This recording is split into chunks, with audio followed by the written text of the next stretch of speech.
Max was chirping about his tires, but DNF'd because his GP2 engine can't go 50 clicks before it shits the bed. Perez didn't just go out for a rip today neither. He was fucking flying like a kid with ambition fleeing from the peg. The Red Bulls were skookum today, taking an easy 1-2. Turns out neither Leclerc nor Perez could figure out how to hang a Roger and then a Larry, but it went a lot worse for the Francophone than the Latin lover. Max proved he's the bull as he cucked both Ferraris from behind. There's nothing Canadian about that sentence. I just wanted to say it. Let's try that again in Canadian. Max was just blasting clappers lap after lap and clapped Charles's cheeks as he crop dusted both Ferraris early in the race, and it took a safety car for Charles to even be able to smell Max's farts after that. Perez was passing bad gas about his engine, and Red Bull was all like, "Quit chirping, you chode, it's fine." Sergio Perez was none too pleased to be forced to give up the win just to give the apple to Max, especially when he had the pace and tires to deal with George's dirty dangles. Guess he should have done some better dickering when he was getting that Red Bull contract. It was Dia de los Doses as the second drivers for the top two teams took the top two spots in the race. After having to give up a win to Team Motors just 1 week prior in Barcelona, Sergio Perez really needed a win to make himself feel like a valued member of the Red Bull team and keep things from getting uncomfortable there. Luckily, he had the full support of the team at Ferrari to get him the exact conditions necessary for Red Bull to allow him to finish a race ahead of Max. Finally, at the end of the Grand Prix, Checo tried to selly, but his legs were jelly and he felly, which was real awkward because that's what happened to your mom last night after she was finished with my Grand Prix.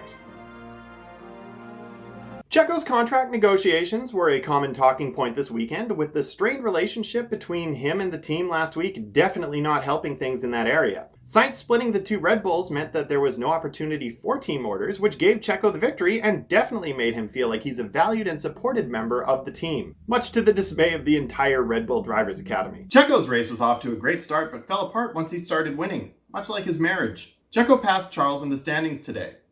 In unrelated news, NASA is investigating a dull roar heard in outer space that appears to be emanating from the entire country of Mexico.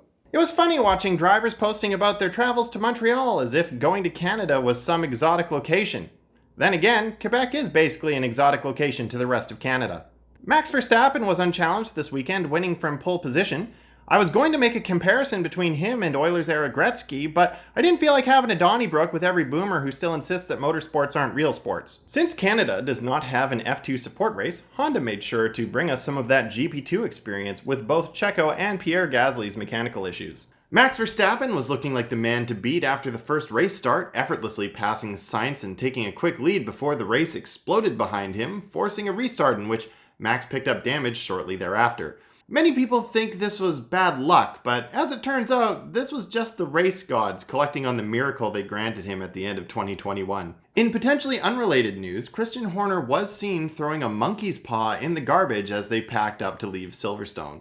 Despite an incredible effort in which he scored his first points, Mick was unable to pass Max, proving that a fully functional Haas is still not as good as a damaged, borderline undrivable Red Bull. Charles Leclerc once again had victory slip through his fingers. Understandably upset, he went to walk it off afterwards and was spotted pulling something out of the Red Bull garbage. Well, fuck a duck. A little beaking between fan bases is nothing new to us Canucks. I mean, hell, we've been known to riot after a hockey team loses, but this sort of backwoods behavior seems to have finally made its way to Formula One, with reports of Austrian fans acting racist, sexist, and homophobic towards fans wearing the wrong colors. I mean, sure, a little bit of chin wagging is all in good fun as long as you're just flapping lips, but I think we were all surprised to hear just how far over the line it went, so I'm going to take this moment to remind all you Austrian fans to keep your stick on the ice. Red Green would not be proud of the way you're acting, and you're all this close to being uninvited to the Possum Lodge barbecue, so get your shit together. You don't need to gutty people just because they cheer for your favorite sports guy's rival. At the end of the day, we're just a bunch of peasants circle jerking about rich fucks who go zoom around a track, so chill out, spark a devil's dart, and don't concern yourself with which rich fuck the other peasants are cheering for. Give your balls a tug, tit fuckers. Max Verstappen had a devastating Q3, only managing to qualify in P10 due to power unit issues, putting him just ahead of his teammate Sergio Perez, who qualified in P11. With the Ferraris starting in second and third, this caused many fans to speculate that this could be the weekend that turns the season around for Ferrari. These same fans are now turning up in droves to rehab clinics to sober up from all the copium they consumed this weekend. Max Verstappen had an absolutely dominant race this weekend, not only taking the lead after starting P10, but also spinning his car at one point while leading, only to overtake Leclerc once again.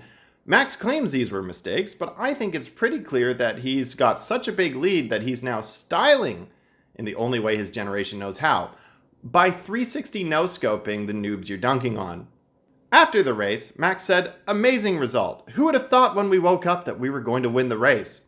Everyone who's been paying attention this season knows that Max starting in P10 has a better chance than a Ferrari starting on the front row. Upon seeing a Verham-Rust podium, fans sat in stunned silence, realizing that despite the new regs, nothing had changed at all. Red Bull race strategist Hannah Schmitz has been getting a lot of attention recently, and it's hard to say if it's because she's actually a brilliant strategist or if she just looks like an absolute god compared to her rivals at Ferrari. Max Verstappen absolutely dominated this weekend. From taking pole in quali by over half a second, to having to take an engine penalty and start P14, to finishing the race in first place with over 17 seconds of lead over second place, F1 fans around the world are starting to get nervous. We're about to enter an era of single team dominance. Except for the Dutch. They're ecstatic. Figuring out the starting grid today damn near took a degree in law to figure out, with so many drivers taking different penalties for replacing various mechanical components. Yep, I understood why this is happening, said new fans everywhere. Luckily for new fans, not much changed because Max Verstappen won anyway. Red Bull took a 1-2 today, to the astonishment of no one. Their car has been so dominant recently that the only person who can be ashamed of their performance today was Sergio Perez, who started 12 positions ahead of his teammate and still managed to finish over 17 seconds behind him. And if he was Lewis Hamilton, Nico Rosberg would remind us he was in equal machinery. Max Verstappen passed Lewis Hamilton instantly after the safety car ended, and there was absolutely nothing wrong with that, according to everyone asked on the post-race show. Which begs the question, what does Helmut Marko have on De Vries, Palmer, and Buxton? Today's race was a snooze fest, except for a few laps near the end, which is very important for Red Bull to not seem like they're dominating so hard that regulation changes are needed. Mercedes dropped the ball, and some dirty dangles from Max on that safety car restart ended up with Lewis dropping back, and we're right back to watching Red Bull dominate with Max once again. Frankly, it feels like the regs have accomplished the opposite of what they were supposed to. They were supposed to bring the field together and give us some better racing, but all they've seemed to have done is change the top two teams from Mercedes and Red Bull to Red Bull and Ferrari, and Ferrari just clearly isn't ready to be competing for ships. I'll be honest, I'm not sure what's less exciting, this season after the summer break, or the half-hearted blowies your mom gives after I've already finished her off. And now back to our regularly scheduled programming.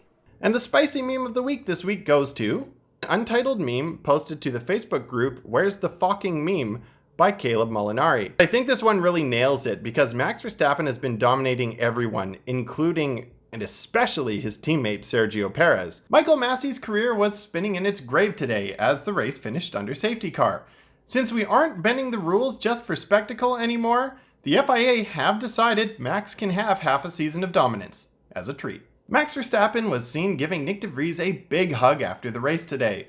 This confused Lewis Hamilton fans, who are convinced that Max is incapable of positive emotion and healthy relationships.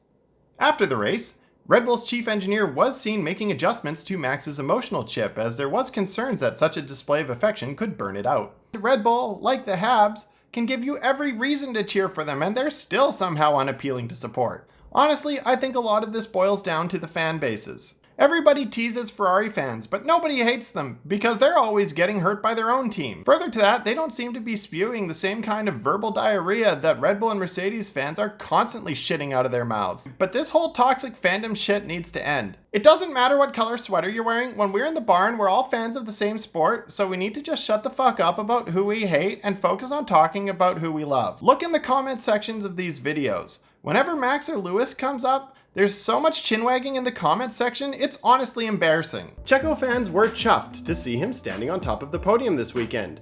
This was his third victory for Red Bull, all of which have been at street tracks. In other news, Sergio Perez released a statement that said, "To all the fans complaining about all the new street circuits, shut up." Max Verstappen had an unusually rough weekend in Singapore. Given his position in the standings, literally no one has any sympathy for him. Spicy meme of the week, this one was posted to R Formula Dank by Venus and is entitled Perez's Wife After Watching Him Win Another Race. I don't want to dive too far into this one, but let's just say I imagine that Checo's celebrations will be a bit more responsible, or at least discreet, this time compared to Monaco. In a move befitting of this season, Max clinched the championship thanks to a Ferrari mistake. But more importantly, Nicholas Latifi scored points today! Max Verstappen took his second world championship in the most anticlimactic way possible, following a steward's decision to award Leclerc a 5-second penalty after the end of the race. Many fans are blaming this for having ruined the spectacle, when in reality, the sheer dominance of Red Bull and Ferrari's utter incompetence are what actually ruined the spectacle. The Minister of Defense handed Max his second title today by racing Charles hard right up until the end, causing Charles to earn himself a 5-second penalty that took him out of the title fight. In other news, Charles Leclerc's therapist just put a down payment on a new yacht. And now for the spicy meme of the week. This one is entitled, "You Are the Best," and was posted to our Formula Dank by Muslu Sut.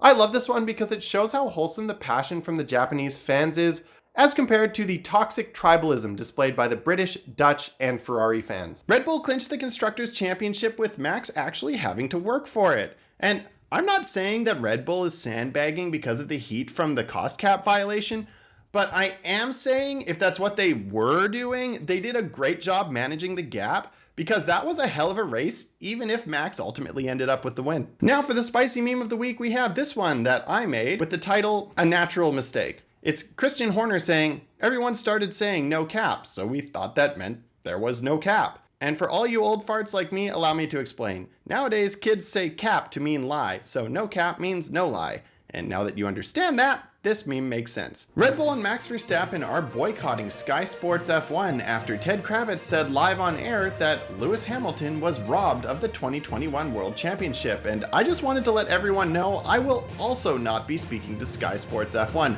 That's right, you will not see me on Sky Sports, no matter how many times I offer for them to have me. Sergio Perez has benefited from 5 of the 6 fastest pit stops in this season. Checo's crew must love him so much that they botched his pit stop this race to make sure Red Bull doesn't promote them over to Verstappen's side of the garage next season. Max Verstappen was Max Verklappen, dominating the race from very early on. In true world champion form, he made sure to complain on the radio at least once during the race. Not to be outdone, Lewis Hamilton whipped out his 7-time world champion attitude and spent the entire race complaining on the radio. It's clear without the different compounds and the ensuing tire strategy, there would have been literally nothing for the drivers to whine incessantly about. I'm serious, there was so much moaning on the radio, I thought somebody had mic'd up your mom. Max Verstappen set a record 14 wins in a season after his win today, which is impressive even when you take into consideration the fact that there are more races in a season now. But of course, the catering and sick time costs couldn't possibly have helped Red Bull produce such a dominant car.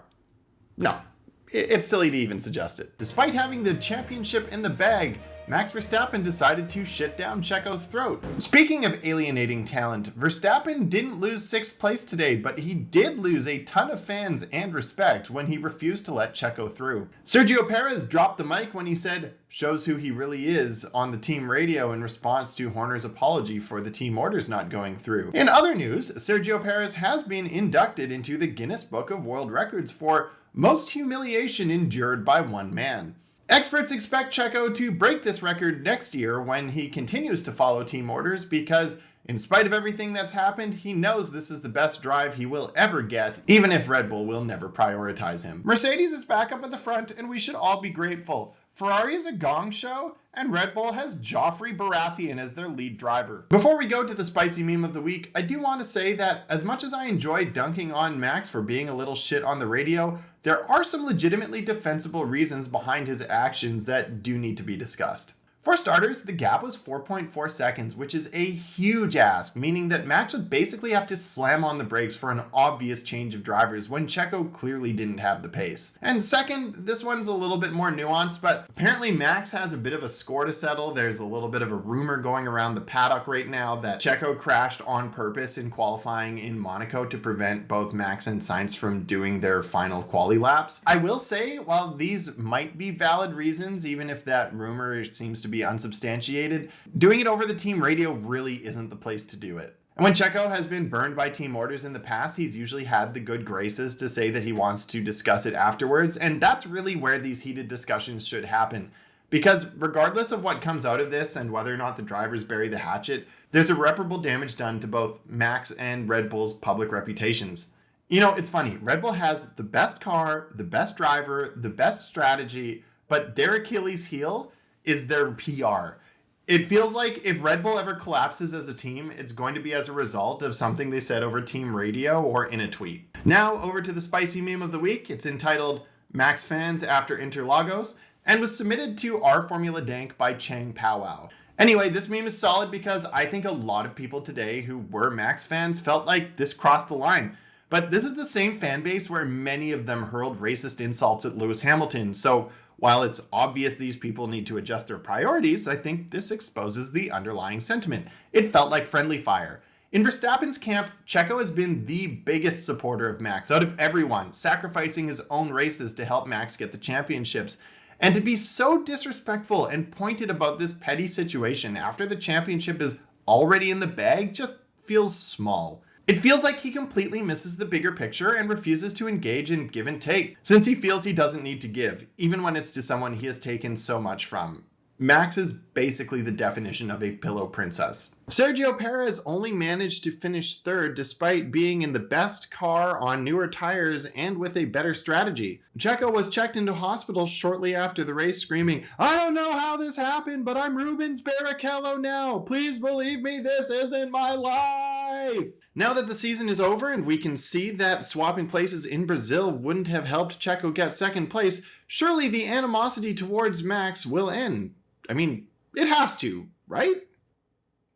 Mercedes delivered Nick de Vries to AlphaTauri following the race in a fun little bit of hijinks. Now all Nick has to do is get into the same room as Max, bite down onto a fake tooth to release the poison gas within it, and exhale it onto him. Got By W13 Won't Miss Ya by RX Envier, and Still a Great Driver Though by For Real No Cap Bussin' 33, both in Formula Dank. The first one is Lewis Hamilton throwing the W13 out to sea, and the second one is Shocked Pikachu with the text, "When people find out Checo is not a once-in-a-generation talent." If what you just saw made you laugh, please send it to somebody else who might enjoy it, and if you didn't think it was that funny, please be a dick about it in the comments. Either way, your engagement makes the channel grow, so remember that even if you didn't like it, if you left a comment, you helped spread it. It's been a hell of a season, so please subscribe to my channel. I'm going to continue making videos during the off season, and also thank you to my patrons Olaf Mittelstadt and Robert L.